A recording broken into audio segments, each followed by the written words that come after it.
When these 90s are aimed accurately, they're poison to enemy bombers. But it takes accurate fire control instruments and men that can handle them to point guns at a target that's doing 300 miles an hour or more. That's why new and better instruments are constantly being developed for you to use. Here's the latest result of this research, the radio optical height finder, called the SCR-547. Instead of the intermittent altitudes obtained by the stereoscopic height finders M1 and M2, the 547 furnishes a continuous flow of accurate altitudes to the director.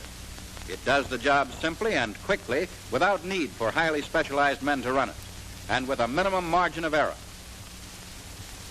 The SCR-547 is a compact and mobile unit.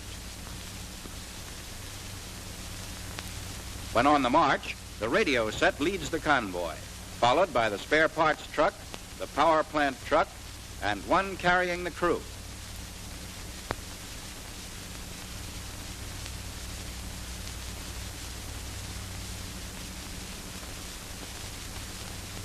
Let's take a look at a convoy that's already reached its assigned area. As soon as the trucks have moved into position, the radio unit is ready to be set up. The first step is to remove the cover. Meanwhile, those men on the upper deck of the trailer unlock the caster wheels and drop them to the ground so they'll hold the trailer up when the tractor drives away. The electric brake cable is disconnected and the coupler is released. But be sure the trailer handbrake is set before you let the tractor drive off to its parking space.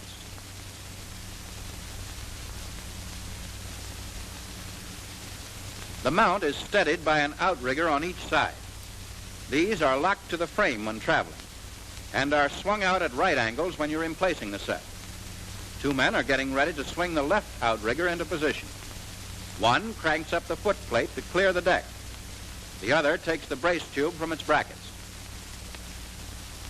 If the foot jams against the ground like this, it's because the foot plate hasn't been cranked up far enough.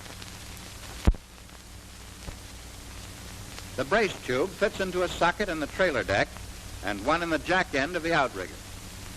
These braces are plenty important. The height finder has to be steady and stay steady if you want your data to be accurate. And it has to be level. Soon you'll see them leveling the set, using the outrigger jacks and another jack under the rear of the trailer. Notice that the brace tube is locked into its sockets with steel pins.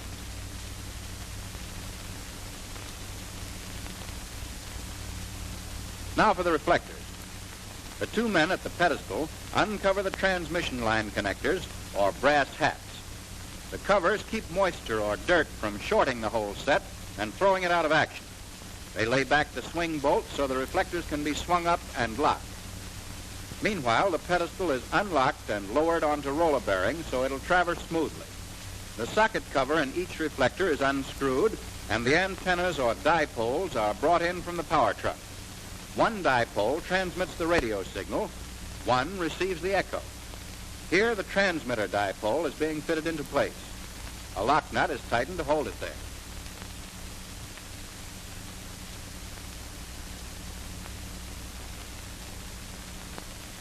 When the holding clamps are unbolted, the reflectors are ready to be lifted into place.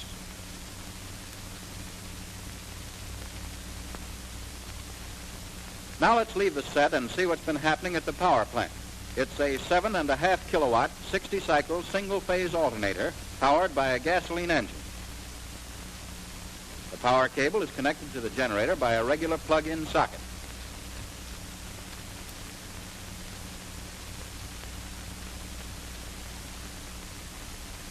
Before you start operating, make sure the power plant is grounded by this galvanized stake. Connect the ground lead to its lug on the chassis of the power plant. Assuming your power plant is ready for action, there's only one thing left to do. Connect it up to the set. The cable plugs in at this junction box on the trailer's forward deck. That other socket on the side is for the cable that will be plugged in later to carry altitude data to the director. Back to the reflectors now. They are swung up into position and locked in place with swing bolts.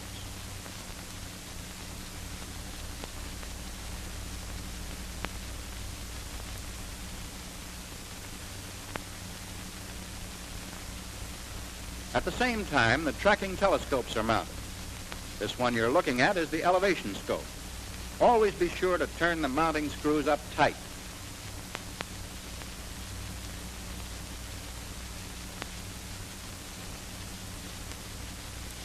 And don't forget to plug in the light cord so you'll have light on the crosshairs at night. Then release the elevation hand wheel and move it to be sure it's free. While this is being done, other men put the elevation and azimuth tracker seats in place. The radio set must be grounded too, so a second galvanized stake is driven in while the mount is being jacked up and roughly leveled. The chief of section, who is responsible for the fine leveling, directs the adjustment of the jacks as the set is traversed a half circle.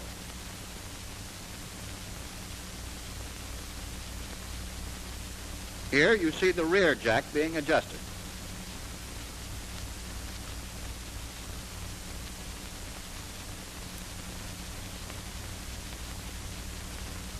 When the chief of section is satisfied that the 547 is level, he has the set traversed back again as a final check.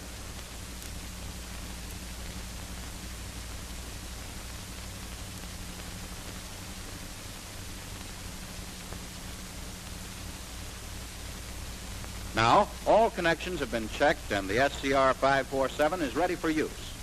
When going into action, the elevation tracker on the right depresses the reflectors while the azimuth tracker slowly traverses the unit, trying to pick up a target. Although the setting up operations may seem drawn out here, a well-trained crew can get the set operating in about 15 minutes. Any plane that gets in the path of the radio impulses sent out from the set is picked up by the height finder and tracking begins. As long as you keep the signal on the plane, you can spot the echo that's picked up by the receiving antenna.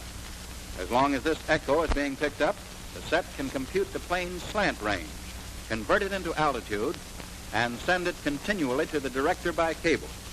When this is being done, the radio optical height finder is doing its job.